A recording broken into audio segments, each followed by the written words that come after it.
خولی چوارەمی پەرلەمانی کوردستان کە ڕۆژی 6 تشرینی دووەم وادە یاسایی کۆتایی هات خولێک بوو دوای نزیکەی 2 ساڵ لە کارکردنی بە بڕیارێکی حیزبی داخرا کەچی لە سەروبەندی ریفراندۆمدا جارێکی تر هەر بە بڕیاری حیزبی کرایەوە ئەجێندای ریفراندۆمی پێبەڕێکرا. ئەم خولی پەرلەمانی کوردستان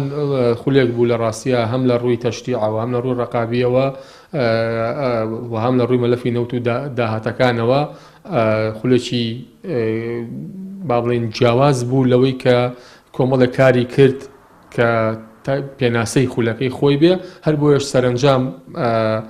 نەچوە ژێرباری هیچ دێشکردنەوەیکی نایاسایی و نەچوە ژێرباری یاساشکێنی هەر بۆیە داخرا. هێزێکی وەکو پارتی دموکراتی کوردستان کە بە درێژایی زۆری نەبووە لەگەڵ یەکێتیاچیان ویستوەتیان پەڕانوە بەڵام وای لێ هاو بایکۆتی جەلسەکان بکە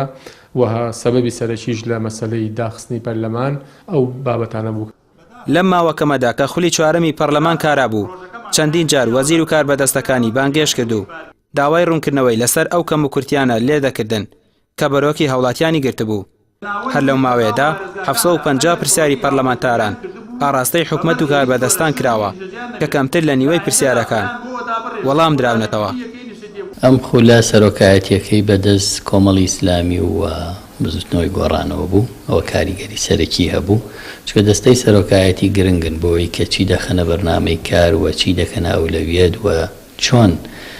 پرسیاری پەرلەمانتاران بۆ چاودێریکردنی حکومەت ئاراستەی حکوومەتەکەن لە قۆناغەکانی ڕابردووە دەستەی سەرۆکایەتیەوەی خۆی نەیویست بێت نەیهێشتەوە بڕوە و لێپرسینەوە و چاودێری حکوومەت سەرۆکایەتی پێشووی پەرلەمان ڕێگر بووە لە خولەکانی ترا لە چاودێری بەڵام ئەم خولە سەرۆکایەتی ڕۆڵی گەورەی هەبوو. زۆرێک لە پەرلەمانتاران باوەڕیان وایە هۆکاری پەخستنی پەرلەمان بۆ ئەوە دەگەڕێتەوە کە سەرۆکایەتی ئەم خولەی پەرلەمان بەدەست کۆمەڵ و گۆڕانەوە بووە بۆ پێی حیزبەکانی دەسەڵات دەیانزانی سەرۆکایەتی پەرلەمان لەم خولەدا ئەوەی لەژێر بەڕەبێت دەیخاتە سەر بەڕە و بەر بە گەندەڵی دەگرێت. ڕەمی ڕوسمان کەناڵی ئاسمانی پێیام سلێمانی.